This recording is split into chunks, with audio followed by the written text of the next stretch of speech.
নমস্কার, আমি সুব্রত। আপনাদের সকলকে বাংলা মিডিয়াম টেট চ্যানেলে স্বাগত। তো বর্তমানে আমরা সবাই আপার প্রাইমারি টেট রিলেটেড খবর সবাই জেনে ফেলেছি মোটামুটি। আহ, এবং সাম্প্রতিক এসএসসি, এসএলএসসি 9, 10, 11, 12 এবং আপার প্রাইমারি সেকশনের জন্য নিয়োগ পদ্ধতির যে গেজেট আর কি, সেই সদ্য গেজেট পাবলিশও করে ফেলেছে এবং সেখানে সমস্ত কিছু পুঙ্খানুপুঙ্খভাবে বলা রয়েছে।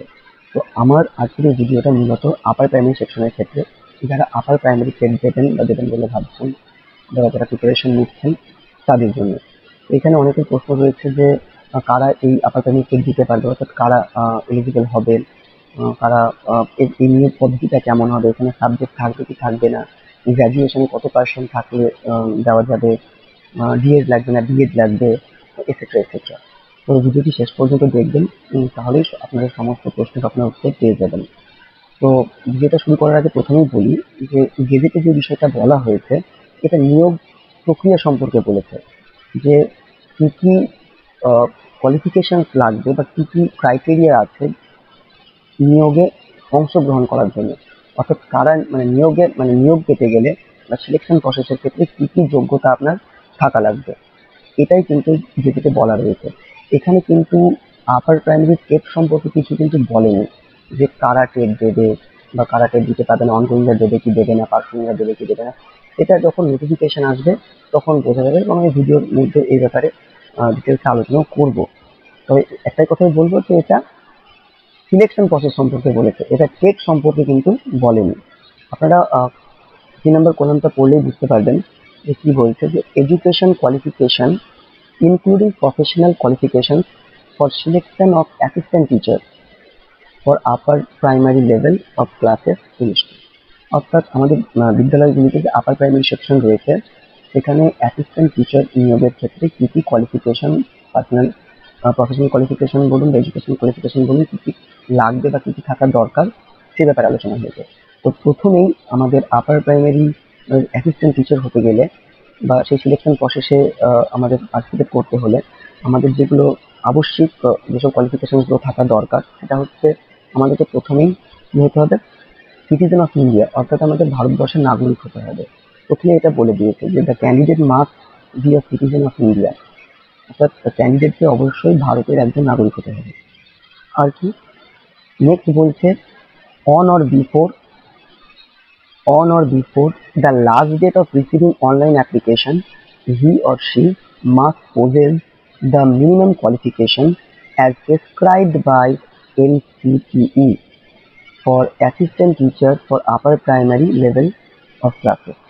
অর্থাৎ যারা এই প্রক্রিয়ায় অংশগ্রহণ করবে, এই সিলেকশন প্রক্রিয়া আর কি, তাদের অবশ্যই যে অ্যাপ্লিকেশনের যে লাস্ট ডেট হবে, সেই লাস্ট ডেট বা তার আগে মুহূর্ত পর্যন্ত এনসিটি যে কোয়ালিফিকেশন প্রেসক্রাইব করে দিয়েছে, মিনিমাম কোয়ালিফিকেশন, সেটা কিন্তু থাকতে হবে। এবার এনসিটি আপার প্রাইমারি লেভেলের জন্য কি কি ক্রাইটেরিয়া বেঁধে দিয়েছে, সেগুলো হচ্ছে গ্র্যাজুয়েশন প্লাস ডিএলএড। তাহলে আমাদের গ্র্যাজুয়েশন লাগবে গ্র্যাজুয়েশন, সেটা যে কোনো স্ট্রিমে হতে পারে, সেটা আর্টস, সায়েন্স, কমার্স, যে কোনো স্ট্রিমে হতে পারে। মেন হচ্ছে গ্র্যাজুয়েশন প্লাস ডিএলএড, এটা হতে হবে, অথবা গ্র্যাজুয়েশন প্লাস বিএড, হলেও হবে, বা এমএ প্লাস বিএড হলে হবে। কিন্তু একটা কথা হচ্ছে যে ডিএলএড এর ক্ষেত্রে কোনো পার্সেন্টেজের কোনো ব্যাপার নেই, কিন্তু যারা গ্র্যাজুয়েশন প্লাস বিএড, তাদের কিন্তু মিনিমাম 50% লাগবে। এবং ক্যাটাগরি ওয়াইজ যেটা রিল্যাক্সেশন পাওয়া যায়, যে ছাড়টা পাওয়া যায় 5%, সেটা পাবে আর কি, এসসি ওবিসি বা ফিজিক্যাল হ্যান্ডিক্যাপ যেভাবে আর কি ছাড় দেওয়া হয় সেভাবেই। তাহলে এখানে বলা হচ্ছে যে একজন ক্যান্ডিডেট যে এই সিলেকশন প্রসেসে অংশগ্রহণ করবে, তাকে কিন্তু অবশ্যই এনসিটির যে প্রেসক্রাইবড মিনিমাম কোয়ালিফিকেশন বলে দেওয়া হয়েছে, সেটা কিন্তু তার কমপ্লিট থাকতে হবে অন অর বিফোর, অর্থাৎ অ্যাপ্লিকেশনের শেষ ডেট অবধি অথবা তার আগে, তার মধ্যে কিন্তু কমপ্লিট হওয়া চাই। আর কি থাকতে হবে, pass in teacher eligibility test, যেটা আমরা টেট বলছি, to be conducted by the appropriate state government in accordance with the guidelines framed by the NCTE for purpose। এবং তাকে টেট কোয়ালিফাইড হতে হবে, টেট পাস হতে হবে, এইটুকু লাগবে। তাহলে এই প্রক্রিয়ায় অংশগ্রহণ করতে গেলে ভারতবর্ষের নাগরিক হতে হবে, এনসিটি প্রেসক্রাইব করে দেওয়া যে এডুকেশন কোয়ালিফিকেশন মিনিমাম, সেটা যে ফর্ম ফিল আপ, এই ফর্ম ফিল আপের শেষ ডেট বা তার আগের মুহূর্ত পর্যন্ত তার কমপ্লিট থাকতে হবে এবং তাকে টেট পাস করতে হবে। এই তিনটে বিষয় কিন্তু আবশ্যিক এই সিলেকশন প্রক্রিয়ায় অংশগ্রহণ করার জন্য। এবার কারা টেট দেবে, অনগোয়িংরা দেবে কি দেবে না, বা যারা পার্সোনালি বলছি যাদেরকে, যাদের চলছে আর কি রানিং ব্যাচ যারা, তারা দেবে কি দেবে না, এটা আমরা পরবর্তীকালে যখন নোটিশ আসবে তখন বুঝতে পারা যাবে। এখানে কিন্তু টেট সম্পর্কে কিছু বলেনি, এখানে যে সিলেকশন প্রসেস সম্পর্কে বলেছে। আর আমরা এটা জানি, যদি আমরা এনসিটি গাইডলাইন দেখি সেখানে কিন্তু অনগোয়িংরা দিতে পারবে, এবং আমরা যদি সিটের পেপার 2 দেখি সেখানে কিন্তু অনগোয়িং বা যারা রানিং ব্যাচ আছে আর কি, তারা কিন্তু দিতে পারে। কিন্তু বিষয়টা হচ্ছে টেট তো দিতে পারবে, বাট ওই যে বললাম যে নোটিফিকেশন, যে সিলেকশন প্রসেসের যে নোটিফিকেশন, তার শেষ ডেট বা তার সেই যে শেষ ডেটের আগে মুহূর্ত পর্যন্ত তার কিন্তু কোর্স কমপ্লিট হওয়া চাই, হাতে কিন্তু সার্টিফিকেশন। এটা হচ্ছে ব্যাপার এখানে। এবার পরবর্তীকালে যখন টেটের নোটিফিকেশন আসবে তখন সেটা পুরোপুরি বোঝা যাবে। তাহলে এই নিয়োগ প্রক্রিয়ায় তারাই অংশগ্রহণ করতে পারবে যারা সিটিজেন অফ ইন্ডিয়া, এনসিটিইর প্রেসক্রাইব করা যে মিনিমাম কোয়ালিফিকেশন, যেটা লাস্ট ডেট বা তার আগের মুহূর্ত পর্যন্ত তার কমপ্লিট হতে হবে, আর টেট পাস করতে হবে। আর এনসিটির প্রেসক্রাইব করা আমি কোয়ালিফিকেশন আগেও বললাম যে কারা দিতে পারবে, গ্র্যাজুয়েশন বা ডিএলএড যাদের রয়েছে তারা দিতে পারবে, গ্র্যাজুয়েশন বিএড অথবা এমএ বিএড। ঠিক আছে, গ্র্যাজুয়েশন প্লাস বিএড এদের ক্ষেত্রে মিনিমাম কিন্তু 50% কিন্তু লাগবে, বা যাদের 50% আর এমএ তে 50% হলেও কিন্তু হবে। বাট যারা ডিএলএড দিয়ে দেবে, গ্র্যাজুয়েশন প্লাস ডিএলএড, তাদের কোনো পার্সেন্টেজের কিন্তু কোনো ব্যাপার নেই। আর 50% ক্ষেত্রে যারা ক্যাটাগরি ওয়াইজ যেরকম রিলেকশন হয় ছাড় পাওয়া যায়, সেই ছাড় কিন্তু পাওয়া যাবে।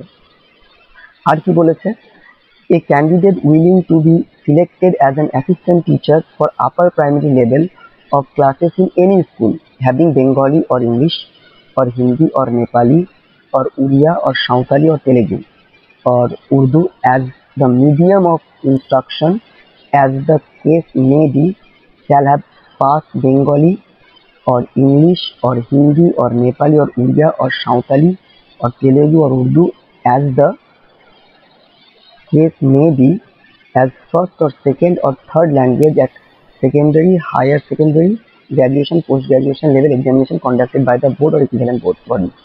অর্থাৎ এই যে সাবজেক্টগুলো বললাম, এইগুলো কিন্তু তার ফার্স্ট ল্যাঙ্গুয়েজ হোক বা সেকেন্ড ল্যাঙ্গুয়েজ হোক বা থার্ড ল্যাঙ্গুয়েজ থাকতে হবে, সেটা সেকেন্ডারি অর্থাৎ মাধ্যমিকে হোক বা উচ্চ মাধ্যমিকে বা গ্র্যাজুয়েশন বা তার মাস্টার লেভেলে আর কি, পোস্ট গ্র্যাজুয়েশন লেভেলে।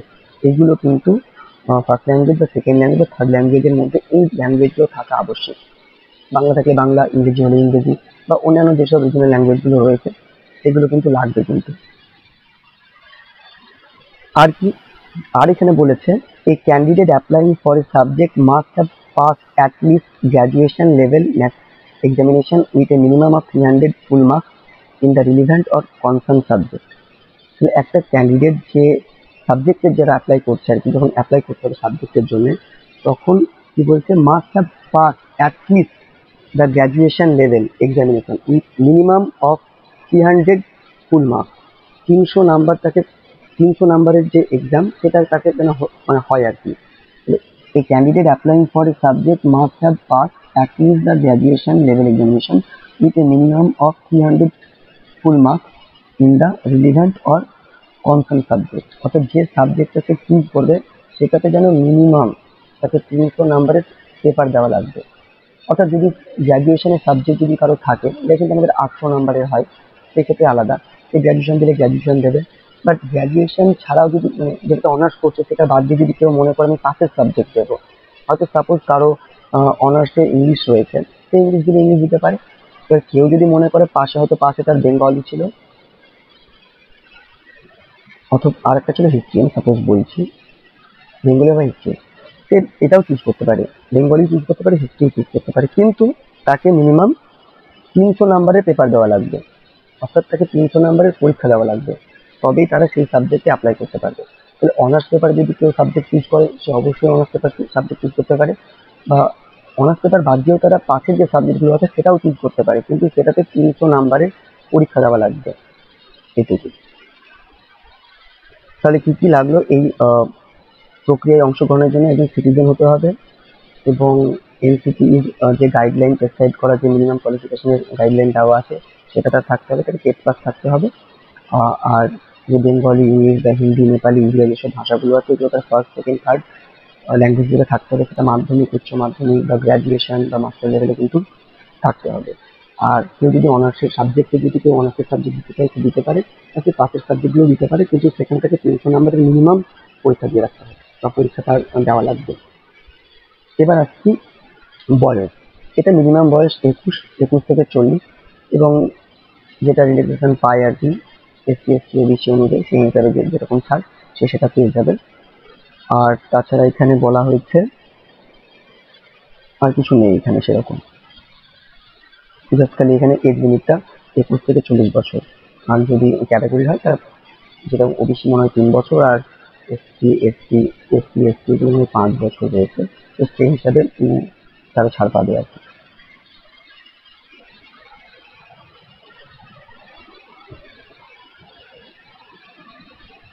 নেক্সট যেটা দেখবো,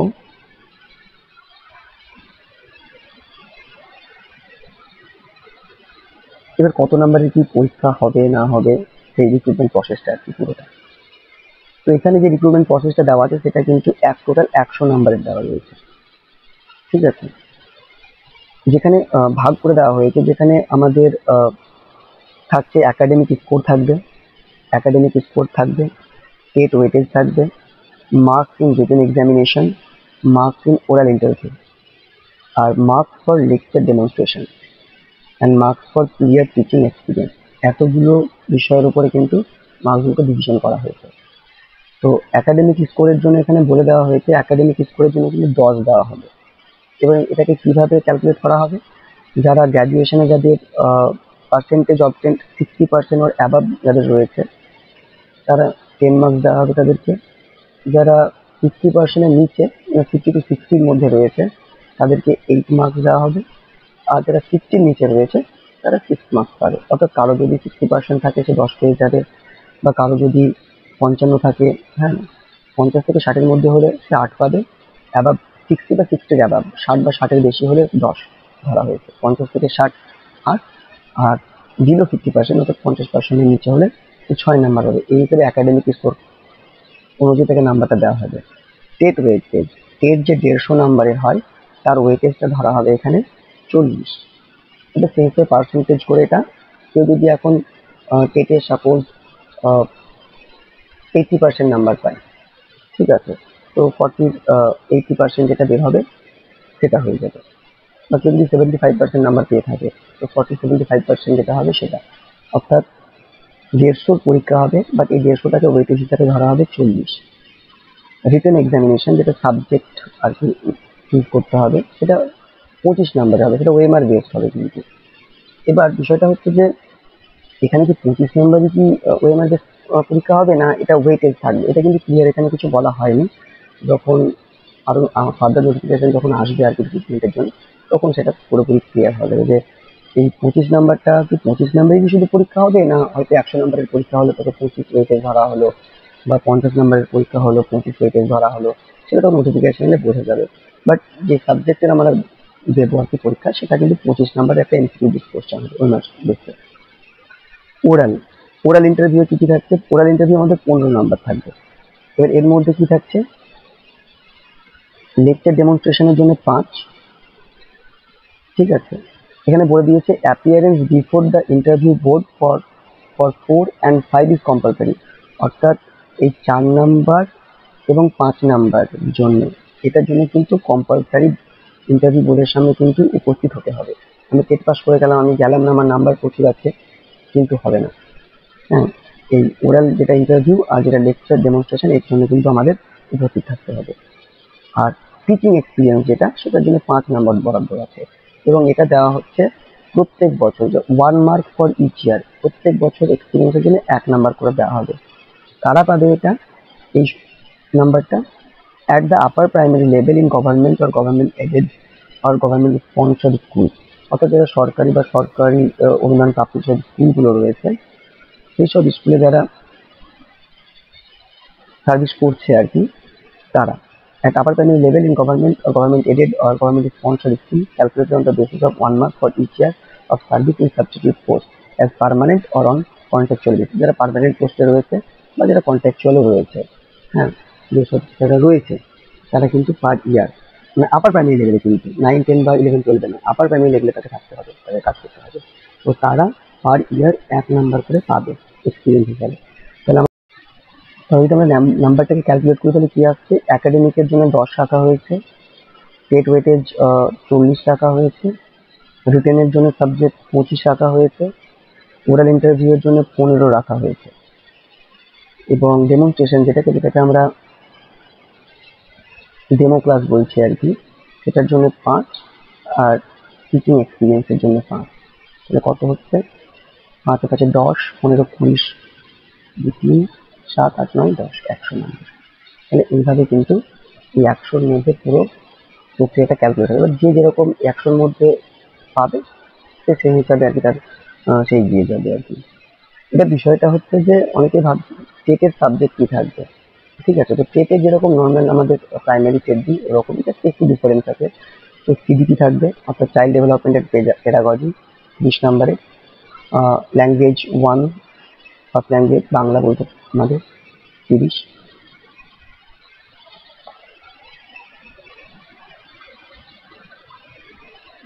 সেকেন্ড ল্যাঙ্গুয়েজ এটাতে 30 থাকবে। আর একটা হচ্ছে যারা সায়েন্স ব্যাকগ্রাউন্ডের, যারা তাদের কিন্তু ম্যাথামেটিক্স এবং সায়েন্স রয়েছে 60 নম্বরে। আর যারা আর্টস ব্যাকগ্রাউন্ড থেকে তাদের সোশ্যাল স্টাডিজ, ঠিক আছে, এসএসসিএম বলতে পারি, এটা রয়েছে স্যার। তাহলে এইভাবে নাম্বারটা বিভাজন হয়েছে, অর্থাৎ যারা সায়েন্স ব্যাকগ্রাউন্ড থেকে আছে তারা ম্যাথামেটিক্স বা সায়েন্স চুজ করবে, যারা আর্টস ব্যাকগ্রাউন্ড থেকে রয়েছে তারা এসএসসি বা সোশ্যাল স্টাডিজ যেটা রয়েছে সেটাকে তারা চুজ করবে।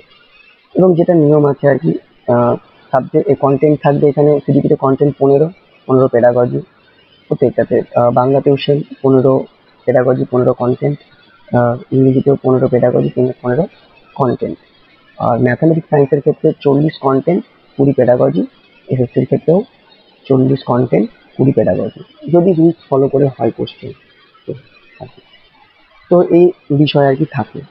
এসএসসির জন্য আমাদের basically history, geography, political science এগুলো একটু পড়তে হয়, পলিটি আর কি, এই বিষয়গুলো আমাদের একটু জানা দরকার। অর্থাৎ যে সোশ্যাল এবং পলিটিক্যাল যেসব লাইফগুলো আছে, মানে সমাজ এবং যে রাজনৈতিক জীবন, ইতিহাস, ভূগোল, এগুলোকে আমাদের একটু পড়ে করতে হবে এসএসসি পাসের জন্য। আর যারা সায়েন্স ব্যাকগ্রাউন্ড থেকে তারা তো সায়েন্সের যেসব বিষয়গুলো আছে ম্যাথামেটিক্স সেগুলো তারা পড়বে। তো এই হচ্ছে বিষয়। তো আমি আরো একবার শেষে বলে দিই, এই যে এই গেজেটটা এটা কিন্তু টেটের জন্য নয়, এটা রিক্রুটমেন্ট প্রসেস কিভাবে হবে এই ব্যাপারে বলা হয়েছে, এবং তার জন্য ক্রাইটেরিয়া যেগুলো সেগুলো বলে দিয়েছে যে সিটিজেন অফ ইন্ডিয়া হতে হবে, মিনিমাম যে কোয়ালিফিকেশন এনসিটিভি নির্ধারিত সেটা তার সাবজেক্টের মধ্যে থাকতে হবে, আর বাংলা ইংরেজি টেট পাস হতে হবে, বাংলা ইংরেজিতে যেসব ল্যাঙ্গুয়েজগুলো রয়েছে সেটা তার ফার্স্ট, সেকেন্ড, থার্ড বা এই সাবজেক্টগুলো আর কি তার সেকেন্ডারি লেভেল বা হায়ার সেকেন্ডারি লেভেল গ্র্যাজুয়েশন পড়া উচিত মিডিয়াম ইনস্ট্রাকশনের জন্য। আর বয়স সীমা তো 21 থেকে 40, আর যেরকম এডুকেশন পায় আর কি ক্যাটাগরি ওয়াইজ, সেই ক্যাটাগরি ওয়াইজ হয়ে যাবে। তো এই আর কি, যদি আপনাদের আরো কিছু প্রশ্ন থাকে আপনারা কমেন্ট করতে পারেন, কমেন্ট করে জানবেন বা আমার সঙ্গে যোগাযোগ করতে পারেন। যদি ভিডিওতে ভালো লেগে থাকে আপনাদেরকে অবশ্যই লাইক শেয়ার এবং কমেন্ট করবেন। ধন্যবাদ।